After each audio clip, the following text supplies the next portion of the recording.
ലക്ഷങ്ങൾ ചിലവഴിച്ച് പുനലൂർ മാർക്കറ്റിന് സമീപം പണിത ഷോപ്പിംഗ് കോംപ്ലക്സ് പ്രയോജനപ്രദമാകുന്നില്ല. 2010 മാർച്ച് മാസത്തിൽ ശിലാസ്ഥാപനം നടത്തി നിർമ്മാണമാരംഭിച്ച ഷോപ്പിംഗ് കോംപ്ലക്സ് 2012 മെയ് 4-ന് നഗരകാര്യ വകുപ്പ് മന്ത്രി മഞ്ഞളാംകുഴി അലിയാണ് പൊതുജനങ്ങൾക്കും നാട്ടുകാർക്കുമായി തുറന്നു നൽകിയത്. എന്നാൽ നാളിതുവരെ ഇവിടുത്തെ പണികൾ പൂർത്തീകരിച്ചിട്ടില്ല.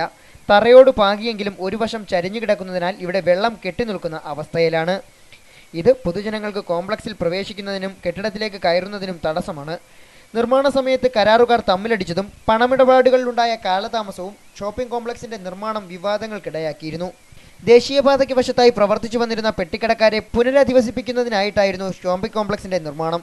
എന്നാൽ ധാരാളം പ്രതിസന്ധികളിൽ കൂടി കടന്നുവന്ന ചെറുകിട വ്യാപാരികൾക്ക് പോലും കോംപ്ലക്സ് വേണ്ടത്ര പ്രയോജനം ചെയ്യുന്നില്ല.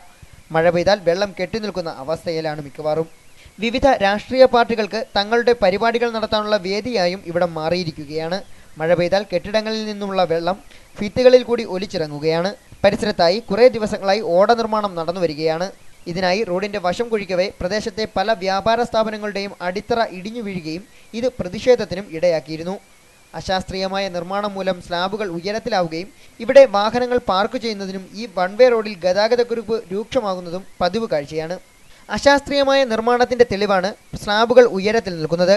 ഇവിടെ വാഹനങ്ങൾ പാർക്ക് ചെയ്യുന്നത് മൂലം ഈ വൺവേ റോഡിൽ ഗതാഗതക്കുരുക്കും പതിവ് കാഴ്ചയാണ്. സുജിത് സുരേന്ദ്രൻ, ലൈവ് വാർത്ത, പുനലൂർ.